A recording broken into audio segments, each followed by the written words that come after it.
You're listening to From a Certain Point Askew, the only Star Wars podcast to be mindful of blaster fire. We can't be responsible for injury, death, or disintegration on this podcast. I am Jason, the Angry Ginger Jedi Guy. I'm broadcasting live from inside Wookiee Poo Studios. I'm not alone. Across the world, or a portion of it anyways, is my co-host, Matt, a.k.a. Darth Mathias, and we're here to talk a whole bunch of stuff Star Wars related, shockingly. Hello. Hello. We have a big Star Wars day today, because we are doing our show, talking about all this awesome stuff, and then we get to record a live stream, which by the time you hear this recording, it'll have already happened, but I will share out the link on our Twitter feed, and that is with Mike from Who's the Bossk. It's a podcast, but also part of a larger, they have a big YouTube channel, a big website, and so we will be on there talking about some of the same topics we're talking about here, but it'll be fun to go chat with somebody else about all this stuff. And we'll make sure it's different enough that it makes you, our listener, it's worthwhile to go check out both versions of this topic. Yeah, I like the idea that you mentioned before we started that you'll just completely flip and just give the complete opposite take. So depending on Devil's which advocate. one you listen to or both, you're going to be real confused. I'm my own devil's advocate. I have a bone to pick with you real quick. Oh, okay. Because I've noticed since Cole's left, you don't give us your cutesy voices as we open up the show. Well, so here's the thing.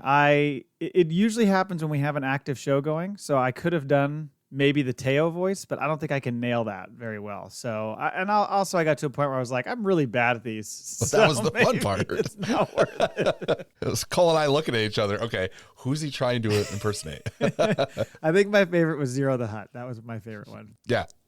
Anyway, if you would like to find our show from a certain point askew.com or on Twitter at FACPAPod, please email the show, FACPAPod@gmail.com. Not enough of you did this week. Just saying. We'll get to that. Heads are going to roll. We're part of the Podawan Podcast Network at Podawans on Twitter. We do have a giveaway going. So if you would like to win the lovely Mandalorian Pulse Blaster Nerf rifle, answer our question of the week, send us a mailbag email, or write us a review. No reviews this past week. Let's go. Let's get those reviews again. I think what's going to get emails is, we got to do a couple of things. We got to market the giveaway better. And what I'm thinking is you take the gun and you do like 1970s Playgirl centerfold and just lay down on that bed back there and let the gun just block all the goods like an Austin Powers opening, That is a way to go. Those out to, you can have an OnlyFans by next Friday. God, I got to start working out more then. Besides that, well, one other thing I want to point out before we get to the show, and that is just that our friends at the Clashing Sabers podcast, they're doing their annual Star Wars book drive. So if you go to, we'll put the link in the show notes. It's go.rallyup.com/thebookbatch. And so there's more details there, but essentially what happens is you donate money that helps put Star Wars books in schools, and you get entries to win cool stuff like artwork and like autographed prints and autographed books and stuff like that. So it's a really cool drive that they do every year. And so go check that out. I think it runs through like the first week of February. What if this crew was like, they were onto something, and instead of like, they're still sending in Star Wars books, but it's like fan books written by them that they print on demand, and then they put them in schools. So then kids grow up reading these Star Wars stories that are like canon or nothing. That is something we should do. That's a good idea. Yeah. But it's our podcast. Yeah, we're gonna hold on to that idea. Can we make this podcast available in schools? I don't think we should make this podcast available in schools. Edit that whole idea out. We're gonna keep this, retain it for ourselves. Okay. Besides my great ideas on the show today, we got the question of the week: where did Cara Dune go? News: Mando season 3 trailer. It dropped. It was great. We're gonna discuss it. Look forward to it, and then we're gonna move on to the Bad Batch episode 4, Faster. We're going to discuss that. We liked it. We loved it. Maybe. FACPAtoid coming up. Faster equals family. And that'll wrap up our show. So first up, question of the week. And we got a ton of them. Ton of answers. We do. You and I usually collaborate in some fashion to come up with our question of the week. This last week, I think I was up late and you were obviously in bed like a normal person. And so I thought, maybe I'll just throw this out because of the Mando trailer dropping. So I was like, I'll put this question out there, and boy, do people have strong feelings about Cara Dune and Gina Carano and how the Mandalorian might possibly reference her, or maybe shouldn't. I mean, I would say this pretty much went viral. It kind of did. I think for us, yes, I think it got at least like 70 or 75 responses. Man, there's probably too many to share, so I'm going to share about half of them. So bear with us. But there's also a lot of repeats. Like, I can't tell you how many people went, who fucking cares? And stuff like that. Yeah. So, hey, fair play. It's also possible I missed some. So I apologize if I didn't get to all yours, but I did the best I could.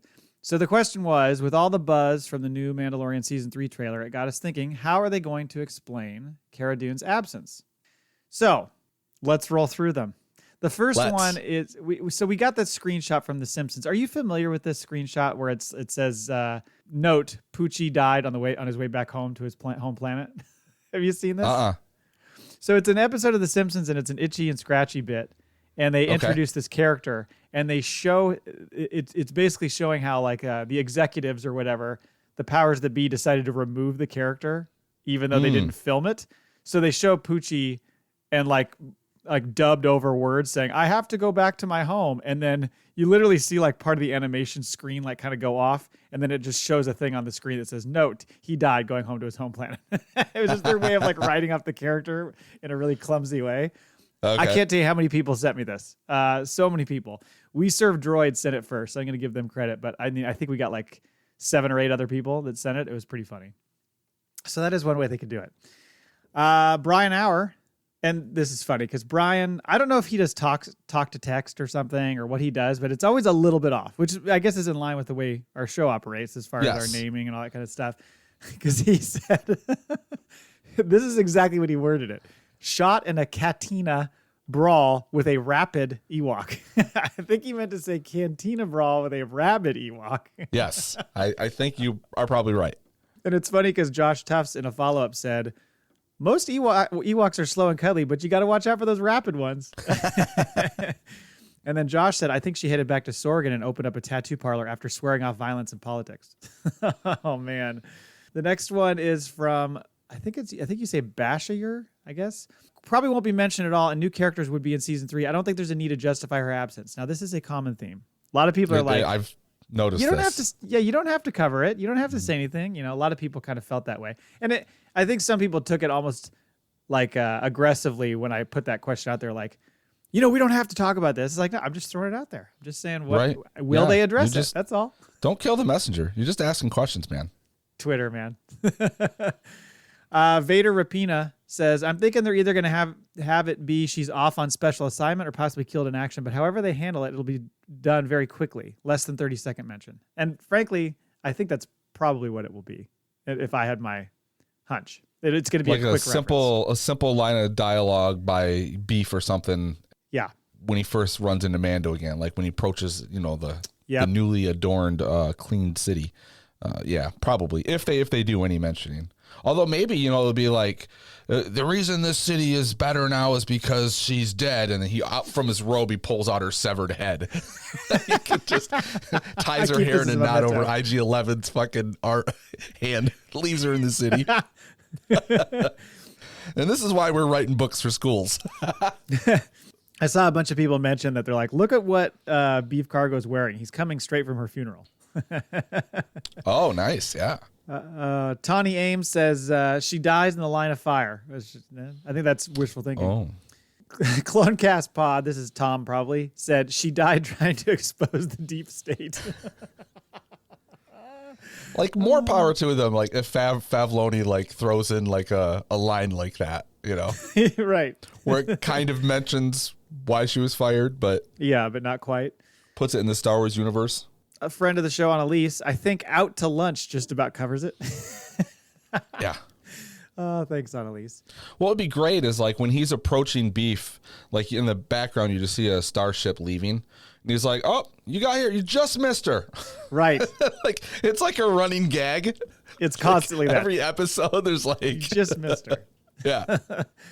Oh, then there was somebody put a picture of Beef Cargo's face on Poe's body from The Rise of Skywalker and said somehow Cara Dune died. And there are a lot of those too. We got a lot of lot of those ones. Andrew Fantasia said it'd be cool if they recast her. I'm sure there are a lot of people who like the character. It's a shame to lose the character just because of the stuff that happened in the real world. I mean, what if they had a neat arc plan for Cara? Recast so you don't have to rewrite.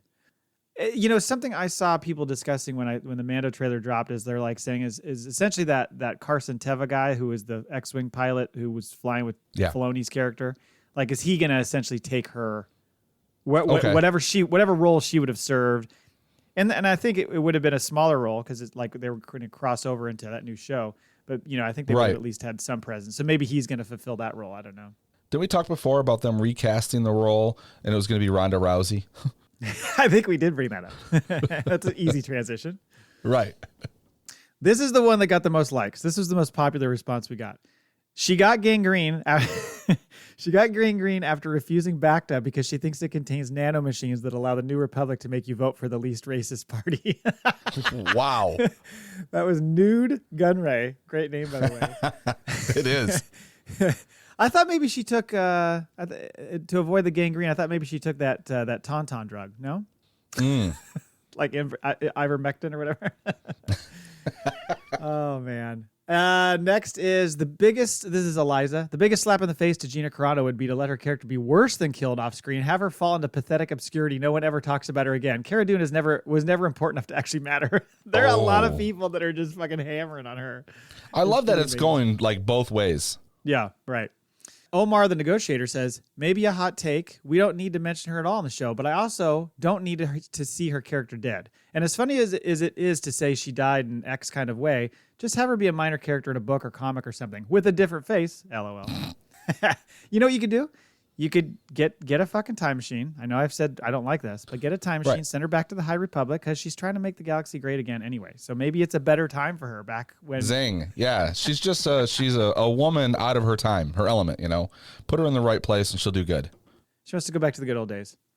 Calm Fan says, we regretfully report that Marshal Dune was killed by Moff Gideon as he escaped from a cruiser he was being transferred to a rebel facility on. I like this thought. Yeah. Little nod to her and say, because she was involved with his capture at the end, so that would be a way of addressing where Moff Gideon is and how he escaped, because we know he's got to escape. Right. No, that would work really well. Yeah, I kind of like that one.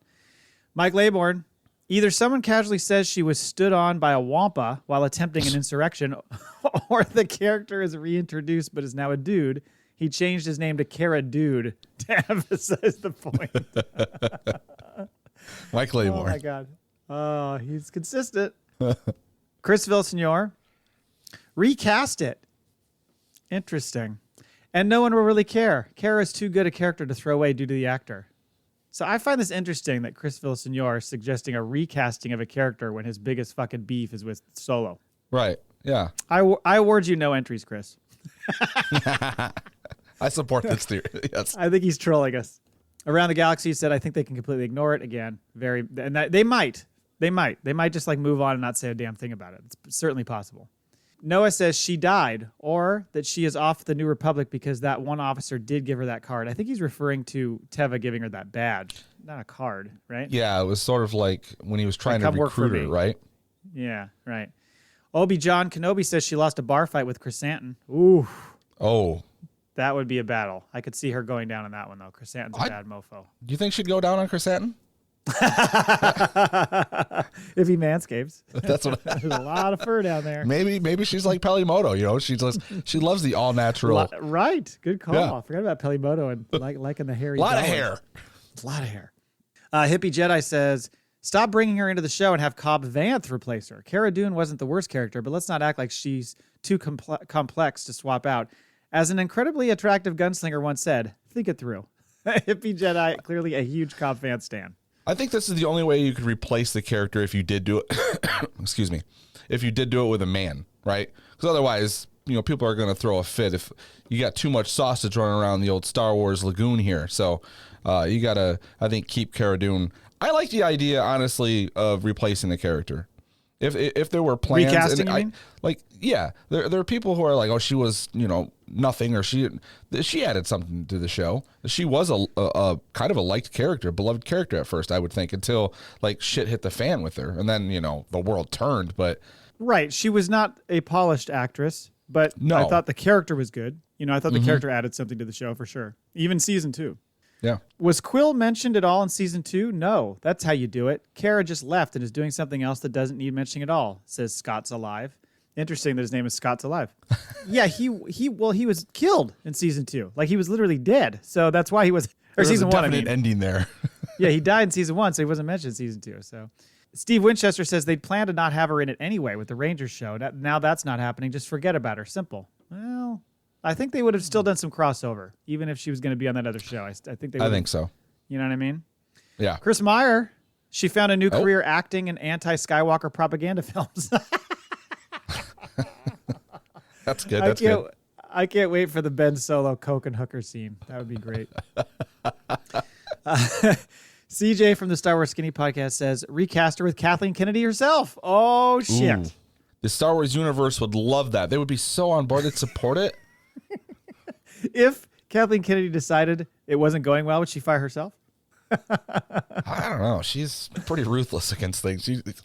She'd almost she'd become two different people. Yeah. She stared herself in the mirror one day. What would be great is she would announce her resignation as president of Lucasfilm, and everyone, because everyone's, she's leaving every week on some podcast. They have a reason why she's finally leaving, but then immediately afterwards, she says, "I've been cast in The Mandalorian as Cara Dune." Cara Dune. Oh man, what a shock! Shockwaves would be sent. Yeah. Semper Fi Danny, winner of the Lego Hilt, says, I don't think it's necessary. People come and go in the Star Wars universe. She served her purpose, but it's not the primary focus of the show. I'm fine with the change of trajectory. And I agree. You can move on. She was a significant character. It's not the end of the world. Right. I mean, they do it in TV shows all the time. I'm going through Boston Legal right now, and there's characters that are in one season in the intro credits, and the next season they're phased out. There's a few they've written off the show, and they come as special guest stars to write them out permanently, but other ones are just gone. No mention of. It just happens in TV shows all the time.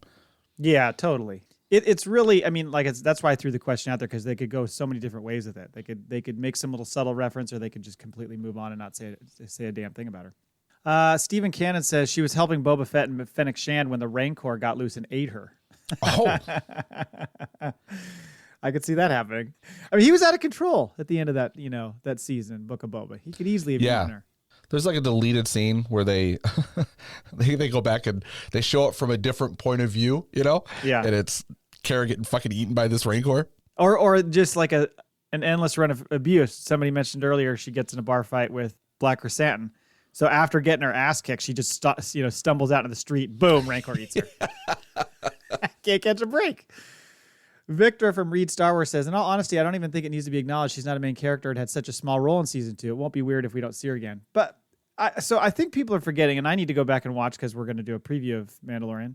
She was in at least 3 episodes of season 2. She was in the heist episode that Carl Weathers directed. She was in the one with Mayfeld, and she was in the finale. So, I mean, that's almost half the season. Yeah. So it wasn't like she had this tiny, tiny role. I don't know. Right. I think she was a bigger role than people. Yeah, when you've got 8 episodes. I would say originally she was a lead character. Yeah, or at least one of the bigger supporting actors. Character. And Beef, yeah. Yes. Kuno says off-world acting lessons. Like I said, she's a little bit wooden at times. So I think that you could chalk that up to the inexperience. Positively Star Wars Senate podcast says absence. She was barely in season 2. Here we go again. They already have her being a sheriff somewhere else. Din only used her to find Miggs. They had no plans to bring her back in season 3, which is why her contract was already up before all the drama. I think she's in more than you think. I think she was a bigger part of season 2 than you recall. The Max Rebo experience says, I hope they say she's been promoted to the Capitol as a result of bringing in Gideon. Oh, that's a nice way to do it. Oh. I really think the safest bet is to just say nothing for Lucasfilm, because anything that's said or done is just going to blow Twitter up. Oh, it will. It's not going to matter what they do. Right, exactly. I mean, if them saying nothing is going to still be a thing. So Thanura Ravindra says, I don't think we even need Cara Dune moving forward at all. If Din needs help, he has an army of Mandalorians, Boba Fett and his empire, Ahsoka, and whoever else she wants to bring into the mix, including the Ghost Crew and Rex, plus Luke Skywalker himself on speed dial. He did start the show. Season 1's a loner. He is no longer a loner. That dude's popular. Right. Mando. So he's got some connections. His Rolodex is full. Yeah, right. Oh, this is a funny one. Terry Hansen. I say Darren from Bewitched her character. Might I suggest Ray Ripley? I love that reference. You know what that's about, where they just totally swapped the fucking actor, didn't say a damn word? Yes. Yeah, so I think you could totally do that. That would be fun. Well, I was even thinking of sometimes they'll do it, I want to say it's soap operas or something. Yes. where the actor will come in, but they'll announce it. Like, today, the character is being played by, and that would just be ridiculous. Just like flat out. Not only is it's not subtle at all. It's like, we're letting you know, ladies and gentlemen, that we've replaced her, and this is the new actress played. It's like when you go see a Broadway play or something, and it says the role of whatever will be played by the understudy today. Like they make sure you're clear that you know and don't wonder why that person's not there. You mentioned soap operas. I remember back in the day, like the dumb show Days of Our Lives. Mm-hmm. If I'm remembering correctly, so the Marlena character who's been like there forever, she had a husband named Roman, and the actor left, and they brought in a different actor who looked nothing like him, and he was Roman. And then they brought the real Roman back, and they're like, oh no, this guy is somebody else the whole time. His name's John Black. And Marlena, and somehow she didn't know that, looked totally different. It's like, what the fuck? The goddamn craziest things on daytime soap operas, I fucking love it. Oh, shit. Christopher Hire, they should have the character die off from a nasty virus that she refused treatment for. There you go. Oh. Would that be called COVID-9 ABY? Sorry. Put that in the Wikipedia. I think it should be there. She got this is Trevor Norman. We just got this one this morning. She got a lead about Thrawn and decided to look into it, but got too close and was killed after she sent a message out for a warning that Thrawn was coming. That would be fun. Oh, yeah. I mean, I think they're really going to save Thrawn for Ahsoka, but still. I think so. It would be kind of funny if they were just, they got like a body double or something, and there's a scene where they knew she went off somewhere first. So later on in the episode, like the Mandalorian and, whoever else, one of those hallway fights, and just like the camera passes by a dead body and it's her. They never say anything. She's hanging out with Jeans Guy. Remember Jeans Guy? Yes. Last one, Star Wars Sessions podcast. Arguably, her story came to a nice ending. Maybe it doesn't need expanding upon. That's a nice way to look at it. I think that's a good place to end. She served her role. She did her purpose. I think we can just move on now. So anyway, thank you everybody for sending all those in. You'll all get entries into our giveaway. Again, sorry that I couldn't read them all. There were so many. I did read quite a lot, obviously, but it was cool to see that big of a response for the question. So thank you. We'll share them again on the Twitter sphere. For show. All right, news. Mando Season 3 trailer. So on Monday, we got the new trailer for Mando Season 3, and it was a whopper. Yeah. We saw some bits from the previous teasers, but we got a lot of new stuff in this one. What were kind of some of your favorite bits? We don't need to go blow by blow necessarily, but what were kind of some of your favorite things that you saw in that trailer? I think what stands out is the dialogue about the Mandalorian. We see more. You're right. Like a lot of it is what we've seen before, but we get a little bit of we know he goes down to Mandalore.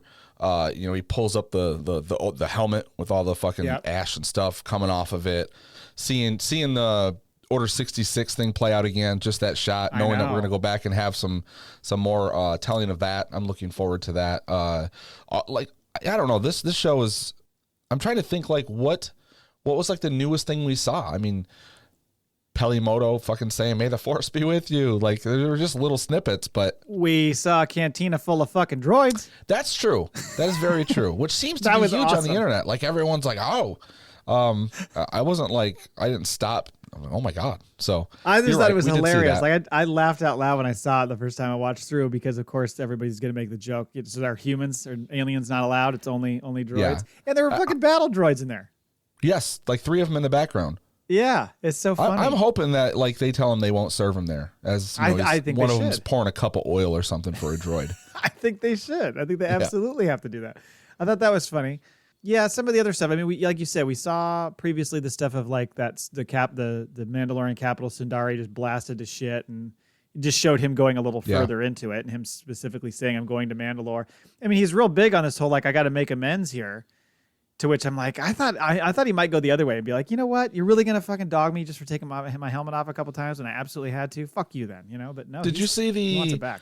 Did you see the trailer on Disney Plus? There's one shot with the Star Destroyer. Yeah, that was cool. Yeah, that's cool. Like there's the speculation is one of two things: either they're dismantling or they're building. Right. I don't know why at this point they would be dismantling Star Destroyers, but it looks like was it Pershing, Dr. Pershing, and that other person walking. We've seen the shot of them walking a couple times. Looks like they're the ones that's standing out there. Oh, good point. I wasn't sure who that was supposed to be in the foreground. Yeah, so I think that story's going to evolve more. I think finally we're going to get more into the cloning stuff. Right, and they showed Pershing in like that taxi. Is that Coruscant? Or because some people I've seen it have speculated as Hosnian Prime. Maybe Prime, yeah. Yeah, so I'm not sure. That would make some sense, and then that makes sense showing that Star Destroyer thing. It looked like it could have been the same world. What is that like firework display going off? Presumably, it's right after they leave Pelimoto, and he's got like that R5 droid in the back, and it looks like they're leaving Tatooine, and there's fucking fireworks going off like crazy. I don't know what the hell that's supposed to be. Are they celebrating something? Maybe they're celebrating. Maybe that's where we see Boba Fett. Everyone's happy. The war's over. He won. It could be, or it's the 10-year anniversary of blowing up the Star Destroyer or something. Would that be about the right timeline? Something like that? I'm not sure what the hell they're partying over there for. Maybe they found out that what's his face survived in the back to tank. So everyone's like party. Yeah, Cobb Vanth. Yeah, Cobb Vanth. That's right. God, I kind of forgot about that scene, at that last bit of the scene. You see Grogu doing the Force a little bit more, so it looks like he's starting to hone his skills a little bit more. Yeah, it appears he does not need a nap. I was going to say, you could take a 3-hour nap after that. Yeah. I like how it kind of looks like a man in a rubber suit. Yeah. That goes rolling, stumbling out. So also, he doesn't seem, after you take down a fucking Rancor, I guess, we were led to believe that Baby Yoda, Grogu's fucking balls dropped because now he's not running from anything. No, he's that guy comes in the cave and is like, I'm going to kill you. And then you see him fly out and he's like, oh, so yeah, we're going to get more of that. You do see that more shots of him, which I guess we had seen a little bit of before with Mando, with all those other Mandalorians, which is hilarious because I'm trying to figure out what that means. Because like, is he having to lead this kind of ragtag group, or are they from all sorts of different sects? Are they all like you know what I mean? Are they all part of the same exact group within the Mandalorians? Well, that's part of the dialogue at the beginning is him talking about Mandalorians and how they've been scattered across the stars. So what's interesting though is the dichotomy of him, if he is like putting a group together or leading a group, at the same time he's disowned from his own, and he's still going and looking to right his wrongs so he can put the helmet back on and leave it on. Like, I feel like maybe he's gonna at some point be like, you know what? It's really hard to drink in this thing. I'm getting rid of the helmet. I'm a pretty good looking guy. I should probably keep this off a little bit more. Yeah. He also, and it's funny too, because when they show all those guys, there's so many different designs. I was like, did like some guys have to go to Goodwill to get their gear? Like there is quite a mix of styles of Mandalorian helmets and gear going on here. It almost looks generational. Yeah, because they tend, like Boba Fett wears his father's gear, It looks like he could probably upgrade a little bit. He's living high on the hog now, but he still wears the old school shit. So I'm guessing that's what it is. Except for, Mando. He's like, fuck it. Give me the Beskar shit. Oh, he's got the best shit. Well, because maybe he was just more flush with cash from all that, all those jobs he had done, perhaps. Mm-hmm. I think that was kind of it for the most part. It was just a lot of cool new stuff in there. And I mean, again, we're still left kind of wondering exactly all the things that are going to come into play. I mean, you did see him see Grief Cargo on Navarro, and Navarro looks fucking pimped out, man. It looks nice. They cleaned that shit up. It's building. He's although then it looks like when the Mandalorians drop in, it's on Navarro and they're fighting that battle there. So he's gonna be like, I just fucking cleaned this place up, and now you guys are ruining it. They're fighting over Cara Dune's dead body. Oh my god. I have to say, with all of the trailers, the scenes that we've seen, it doesn't look like this season is going to have like a filler episode or just like that. There's the lone episode where they're stuck in the fucking ice with the goddamn frogs and the eggs and stuff or something. Yeah. Like there's so much going on now with so many threads. I don't see there being like a standalone episode for Mando and Grogu to kind of hang out. I don't think so either. I think they're kind of beyond that. Also, I mean, like you said, when he's doing that kind of dialogue at the beginning and talking about how like part of being a Mandalorian is learning to explore the galaxy, it really seems like they're trying to expand out and show a lot more worlds. Right. So I think you're going to see, like you said, there's just too much action, too many storylines going on for it to have some sort of, episode where they, I don't know, like run off and do riot racing on a fucking remote planet.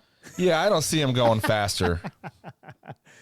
The other thing I was going to mention just really quickly is they did reveal all the directors that will be doing this season, and so Rick Famuyiwa, who has done stuff, he's been before, upgraded, of course, and is because that he did the Mayfeld episode last season, which was fucking so good. Yeah, he only did one last year, right?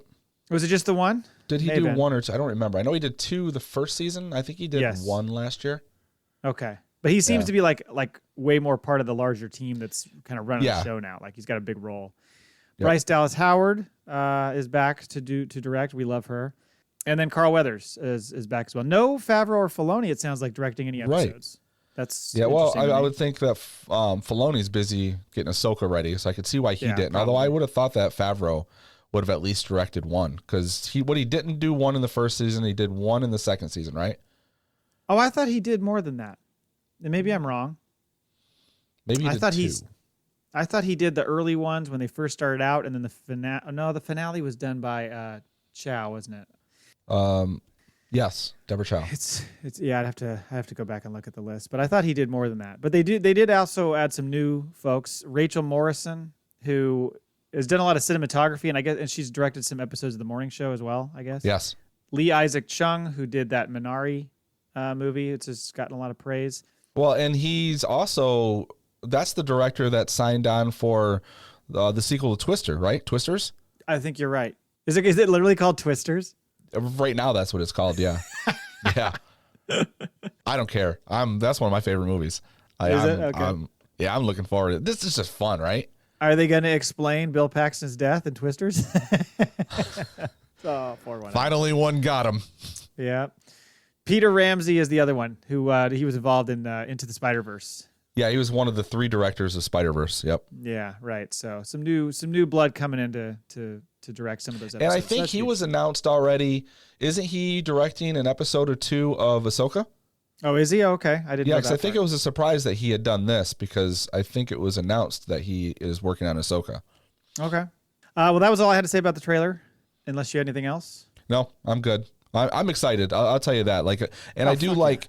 There were just enough shots. Of course, we'd go in blind if they didn't even release a trailer, but there's just to keep you excited. And like I said, there's so many, and the Order 66 stuff is for whatever reason, I just want to go back and I want to see that play out. I want to know who's coming through that fucking door. Yes.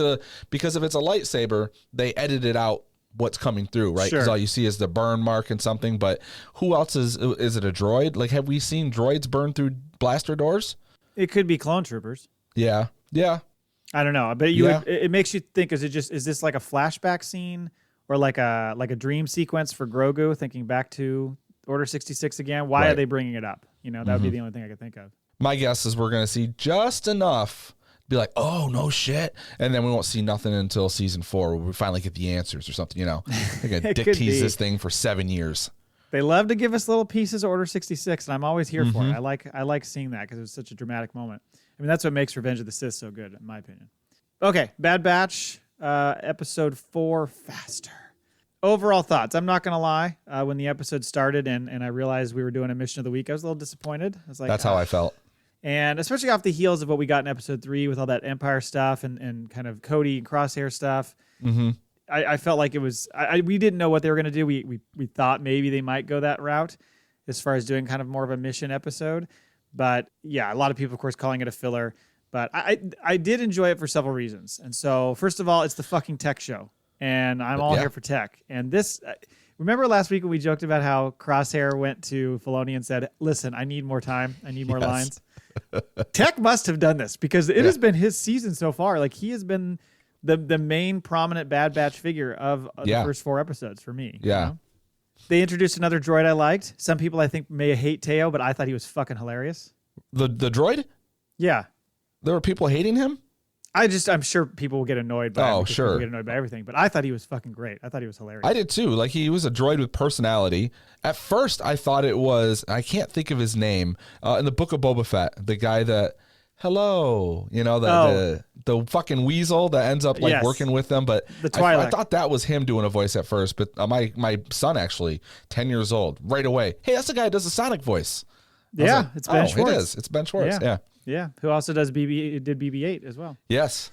So he was great. The music I thought was really good again, especially during the race scenes. Music was great. Love that. I think, in the end, they didn't totally leave us high and dry as far as it being like just a self-contained episode, because they did kind of give us a little nugget a couple times throughout the second half of the episode about Sid and like what's coming there, kind of foreshadowing something. I was going to flip the coffee table over if when he got hit by the fucking speeding, boom, he's dead, the droid. If Omega's like, I'm going to have to drive. I was like, no, don't fucking do it. I mean, we're already almost in the Phantom Menace anyways, but like, Yeah, we don't need the kid and driving. The themes were there. There were some things that they did that you could see, but I was like, don't fucking do it. Don't make this the Omega Power Hour. And then when I was like, okay, this is an interesting twist. Yeah. And I like how he's so fucking robotic, even though like he gets out at the end, he's like, yeah, you thought I wasn't gonna win? He's more robotic than TAY-O. He is, yeah. That's the funny part. So you thought it wasn't gonna go well. Like I had this all calculated. I mean, you could see it building to that point the whole episode because he was taking notes on everything and all that stuff. You knew he was going to probably be the guy to jump in. I think we actually saw him in the trailer as well. They showed a little snippet of the scene in the trailer way back when. When did Wrecker get all the funny lines? Why? What did he have? He's just spitting out like, yeah, that's called losing. Right. It's like he just keeps saying shit. Well, there's only 2 of them. Well, 3 of them with Omega. Yeah. But let's walk through we go back to Ord Mantell. We're at Sid's bar, which of course, like that's when you and I both were like, we're doing this. We learn Hunter and Echo are basically off delivering fucking food. Nerf nuggets. Nerf nuggets. So is it like puppy chow for Nerf herders or the Nerf? What are they just called Nerfs? That's a good point. They would be Nerfs, right? Because Nerf herder. Yeah. Right. Yeah. So they're either delivering food or it's a Nerf manure, and they call it Nerf nugget. Or it's nuggets made of Nerf. There we go. And they're delivering those somewhere. Come into your local frozen grocery store. You know what, guys? We're gonna spend the next 15 minutes just figuring out what Nerf nuggets are. No, I'm just kidding. Yeah, we are. But yeah, so Sid tells Tech, Wrecker, and Omega, hey, I got another mission for you. And you can just tell Tech is like, he's about as sick of these missions of the week as you are. He's like, okay. And also, why are they doing missions now? Because fucking Omega just paid everything off. I thought so. I thought that I guess they got to eat still, right? They still got to earn. Okay. But they weren't able to salvage anything. Right? In the last episode, or in the episode 2, excuse me, she lost all the jewels because she had to leave it all behind. They didn't actually get out of there with anything, did they? Oh, yeah. Yeah, so but didn't they say that didn't she win? Like, didn't Omega pay everything off? Wasn't there? I swear to God, I'm getting senile. Do you want me to start yawning? Yeah. I'm just kidding. Yeah. I don't know. Clearly, they don't have enough money because they're still working for Sid. So something happened. But I thought it was maybe because she had all those jewels in her backpack and dropped them, and he's like, "Let it go." I thought they came back a little bit empty-handed, which is. I'm gonna be honest. I don't know what the fuck you're talking about. What jewels and what backpack and who? What? Episode 2, they're in those containers on that planet, and she's like, "I got to go back and get the jewels that were part of Dooku's fucking war chest," and she's down there trying to get him, and that's when Echo's like, "Let it go." Is that whole like Last Crusade scene? Yes. You got me out? Yeah, I'm there. Okay. So anyway, they head to this place called Safatoma, which is a new planet. Looks fairly lawless. No Imperial presence noted there. And everyone's just fucking toting around guns like it's the goddamn Old West. By the way, do you think every time a new world comes up, the people that like are very into the galaxy map with all the planets are like, where the fuck am I going to put this now? Oh, there's people that take it serious. Yep. Like, is it real close to Ord Mantell? Because that's where they're coming from. Or is it like way over the other side? Like they got to figure out where all these planets fit in that galaxy map because it just keeps expanding. Someone's phone is ringing off the hook over at Lucasfilm. Yeah, well, some crazy fan. Where's it at? Where do I put it on the map? The internet needs to know. The Wikipedia people are like, what the fuck? What are we supposed to do with this? So they walk up to this racing stadium and they're doing Riot Racing, which I assume like me, you thought as they were approaching it was going to be pod racing. I really did. It's pretty similar.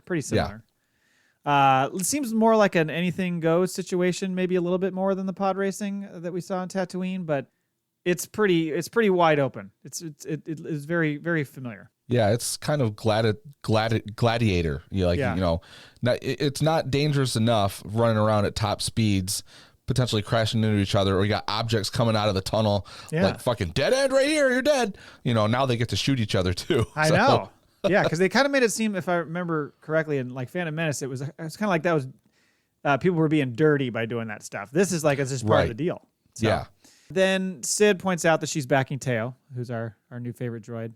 And she's like, this racer's going to win me a lot of money. By the way, this is another one of those missions where you're like, what the fuck? She's just exploiting them. Like, what are they even doing there? They're just there to provide backup to her. They're not actually doing anything. Yeah. I don't know. And so after he wins the race, we meet TAY-O, and oh man, he's just this fucking cocky droid. Like you said, Ben Schwartz was the voice. And he's just talking mad shit the whole time. The whole episode just giving the business to Tech. I love it. Refers to himself in the third person. TAY-O is an artist. Yeah. He was so good. I also like later, by the way, where he's talking. I think he does it to Wrecker and Tech, but where he's talking to them and like in some little argument, kind of talking shit to them, and he would walk away and his head would vertically flip around so he was still looking at him. Yeah. Yes. Oh, that was funny. I can't wait for that figure. So up walks Malegi, who calls out Sid by her full name. Did you know this? Sidarin Scaleback. I did not. I did not know that either. Yeah. Do you know who Malegi was voiced by? I looked it up, but hold on. It was Carl Weathers. No. Ernie Hudson. Ernie Hudson is correct. Yeah. Little beef Karga on the mind still. That's right. And he is I think you call it a Dawitan, which we've seen before. There was one in Maz Kanata's castle in The Force Awakens. He was sitting there next to that gal that was like the spy who calls out that Solo's there and all that. Yeah, you're right. Yeah. And then also, I don't think you played Jedi Fallen Order, but there is one in there. It's the ninth sister, I believe. Yeah, is a Dawitan. It was bulky. Yeah. I've seen the shot. The towering over little homeboy from Shameless. Exactly. Yep. Yeah. Right. Clearly, Malegi, instead of a past, she's obviously spent some time on Safatoma, and so they decided, they're going to make this side wager on the next race. And so Malegi's Star Racer is Jet Venom. What a fucking Star Wars name. That's a name right there. Also, like, I love how Malegi, right? He's supposed to be the bad guy, but like, is he really a bad guy for not liking Sid? No, and right. And in the end, he's just I don't know what you want to call him. I mean, he even calls himself. How does he refer to them? He says we're hustlers, is what he says. Mm-hmm. So I don't know that he's necessarily like an evil guy. However, somebody did say that somebody who lost a deal to them got buried in the fucking sands out in the desert. So I guess he's not a great guy. Right. So yeah, he's got Jet Venom ready to race. They make this deal, and that's when the race happens with TAY-O and this the first part that's funny is as the race is going, and this is one I think that a lot of people focused on. At some point, there's like some rubbing his racing like collision, and one of the racers kind of spins around while shooting and just murders a guy in the crowd. I did laugh at that because like everyone's like, oh, and the camera slides over a little bit. You just see this burn mark through this guy's chest and he drops. And they just go back to it like nothing happened. And that's when when the line, we can't be responsible for, which opened the show. Yeah, that was funny. The announcer. Mm-hmm. And then in the home stretch, Venom and one of his cronies like do the little pinch move on TAY-O. It's the claw and saw trick. Yeah. Not only does he crash, he just gets absolutely blown to bits. So TAY-O is just fucked up. And when Malegi comes to get paid, Omega panics and does her usual thing. Like, we'll fix it. Like, we can't, we got to help Sid. She just gets them into trouble by being way too nice. They could have been done with missions of the week. Just let this dude kill Sid. Yeah, and then you're gone. Maybe you take the bar. Yeah. Yeah, I mean, you already got you got AZ3 working there, doing a good job. I know. Like, how do you move that awesome droid into the wait staff? I know. Like, he's just window dressing now. Fully capable of going on missions, doing shit. He can run his mouth. He's a medic. Like, and you got him serving drinks. Yeah, he's a fucking hero. This guy. Come on, yeah, put him to better use. I mean, with the introduction of TAY-O and as we saw with AZ3 and other shows and all this stuff, I'm just amazed that they continue to bring us new droids that are different and awesome. Yeah. You know what I mean? Like they find new ways to make these kind of intriguing droid characters, which is cool. So then, we get, with the help of some pit droids that we've seen before, Tech rebuilds TAY-O. This is probably where TAY-O's at his funniest. Like he's talking shit to him while he's fixing him. Yes. Would you like TAY-O to guide you through this? I love the fact that somebody says, I don't know if he's capable of racing tomorrow. And he's like, oh, I'm more than capable. Where are my arms? Where are my legs? Yes. Oh, fuck. It was so funny. So meanwhile, Malegi has Sid in this nice pad kind of overlooking the stadium. And that's when he says the interesting line, hustlers like us never change. Sooner or later, those outcasts will get to know the real Sid. Yes. Which is kind of the underlying message throughout the whole thing. Yeah. What has she done in her past? And will she fucking double cross the Bad Batch at some point? And I think she probably will. I think that's foreshadowing is what they call it in the storytelling world. For show. So Tech makes this keen observation that Sid keeps involving them with unsavory characters, which in turn puts them in a bad spot, which I thought was interesting. And then later, Tech is analyzing the course and the racers and tells TAY-O, like, hey, your strategy is flawed. TAY-O's like, okay, guy, you don't know what the fuck you're talking about. And then as he says, what do you say? A good offense is the best offense is the best defense is a good, and then just gets fucking destroyed. Yeah.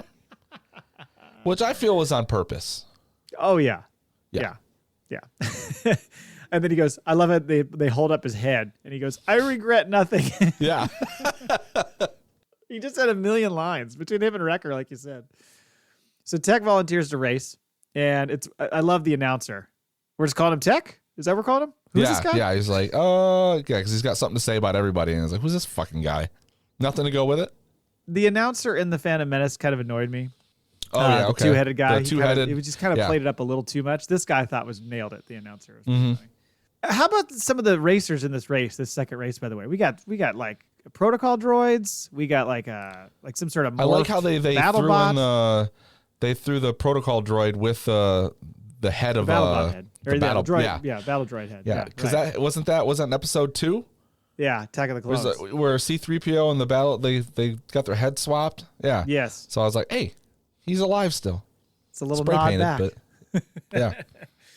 So then as they're going through, and this whole race sequence is, I think, the best part of the show. It was, I thought they did it really well. Tech drops off his weapons at one point to speed up, and then he decides he's going to like take the broken tunnel to catch up and take the little shortcut. And then he does that nice little maneuver where he like is in between the two guys when they're going to do the what I call it, the claw and saw trick. Yeah.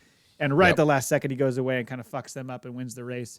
But like points for him showing up like up in the pit stop and just dropping the weapons. Yeah, I know. Like, I need more speed.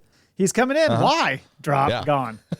He was awesome. He was fucking great. And during this is when the music gets real good. I like the visuals when they're going through the tunnels and there's all those like neon like advertisements flipping through and stuff. I just thought it was really. I thought the whole race sequence was really. The first time I'm watching, I'm like, why do they have advertisements in the fucking tunnel for the racers to fly by? But then you notice they got it up on the big screen for the audience to see. So they're just looking at advertisements all the time. Yeah, as you have to do.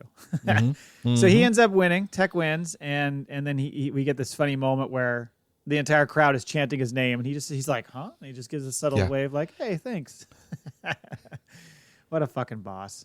Yeah, Tech definitely has a little bit of burgers. Yeah, of course he does. He doesn't like nothing gets him off his track. He's like, oh, this is weird, but okay. He is certainly on the spectrum, I believe. As they gather up Sid to go home, Alegi warns Tech, like, Ed, Wrecker, and Omega, watch your back. She's not, she may not always be loyal to you, which of course is our foreshadowing. Of course, I could see that happening. She's literally told them in the past, almost like, you can't trust me. Right. And also, like, you think Tech would already done some research on her. You're right. He's planning for everything else. They gotta know a little bit about this character. And it's weird, like, they kind of just go in. At least we're blind, so we're led to believe that the Dad Batch is blind. Going in blind working for her, like no information on her, just she's looking out for us and they're taking her for her word, and I don't think that's a good idea. Which is good, because I don't think we can do 4 more seasons of them just hanging out at Sid's bar. No, that has to come to a head. There's got to be movement there. It's just it served its purpose, but you're running out of storylines there. Yeah. And that's kind of it. So I guess we get to the kind of the what's next. Not a clue. You can go in any direction here. I'm going to tell you what's going to happen. Next week is going to be episode 4, part 2, where we just see them, the other crew, delivering fucking Nerf Nuggets. Yeah. In fact, that's the name of the next episode, Nerf Nuggets. The next episode is called Entombed, by the way. So okay. They get entombed trying to deliver those nuggets. Way off. No. I mean, who knows? You'd assume Hunter and Echo are back. Well, you'd assume they would have been in this episode. Well, you would assume that. I mean, that's we haven't seen them since episode 2, and you really haven't seen Hunter very much at all so far this season. After him being kind of the main guy. You think? Of course, I'm podcasting. His name escapes me. 3 of them, but the voice actor. Oh, Bradley Baker. D. Bradley Baker. D. Bradley Baker. Yes. You think like he was just like, look, can you give me a break on all these voice characters? Like, let's narrow the focus. Yeah. Because have you ever seen when he does that live and he does the voices and does the whole dialogue himself? It's crazy. Like that has got to be so freaking difficult to do. I don't know. We'll see I don't know what they're going to do, because at some point they got to like ramp shit up with, like, you know, they contact Rex or Cody or whatever. Like some sort of involvement needs to happen there. I mean, do we get more of the storyline on Omega perhaps? Do we get any Empire action? It seems like they're going back and forth with full episodes, kind of showing us bits of the Empire and then not. Right. So I just don't know. And I don't see them doing another mission of the week, but I wouldn't put it past them, you know? Yeah. I almost do, just to see, because it seems like the one thing that's working for these mission of the weeks is it's allowing a character at a time to kind of get the limelight, you know? True. And they're moving them forward a little bit. So I could see them doing that with Echo, or, I mean, really, we need one for Wrecker too. Right. It's true, because you haven't got a ton of stuff with him. I mean, he stuff with him and Omega in season 1 for sure, to show that budding relationship, but nothing specifically on him alone.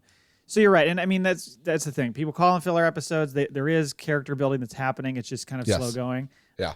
And so I think people just get a little bit thrown off by that, especially when it's animation and they can do so many crazy things. People are just expecting the world, I think, all the time. Right. Well, we got to remember, and I have to remember, because I went in the second time I watched this, I enjoyed the episode much more.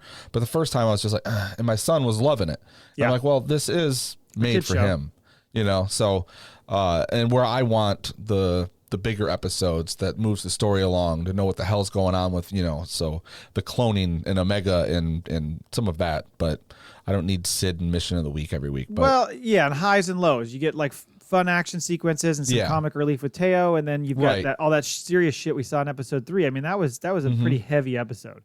So to come back from that and kind of give you a little bit of emotional relief of sorts before they start hitting you over the head again, because we're getting real close to that mid-season double episode, which includes an episode called Clone Conspiracy. So that sounds pretty fucking dope. Like we're gonna get some story advancing shit coming up. So I think this is just like, let's just give a little taste, give a little more tech, a little bit of hint on what's gonna happen with Sid, and some cool action, and then we'll move on to the next story. Right. I'm hoping by mid-season we're pushed away from Sid.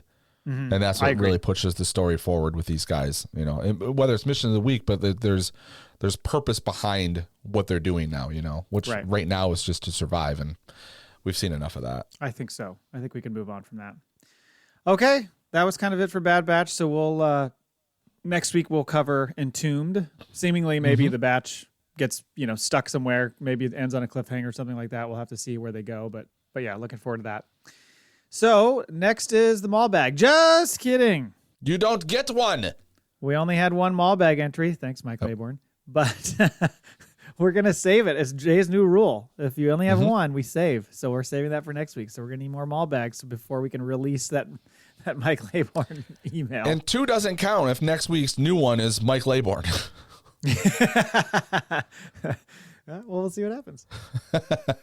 So send us a damn email. All right. FACPApod@gmail.com. There we go. All right, let's wrap this up. We got a FACPAtoid here. All true. Just learned this information. Go ahead if you would like to read this and share this with the audience. Oh, let me scroll down. Hold on. Okay. FACPAtoid. Originally, TAY-O was to be voiced by Vin Diesel, but they wouldn't let his character become part of the Dad Batch family, so they opted for Sonic the Hedgehog voice actor Ben Schwartz instead. There you go. They should have been drinking Coronas. Well, I mean, the damn episode was called Faster, so you got to have Vin Diesel. Like I said, they could have. All true. It felt like it. It certainly felt like a Fast and Furious episode of sorts. That's true. In the future. All right. Maybe. Thank you for listening. Until next time. In our experience, there's no such thing as luck. We have spoken.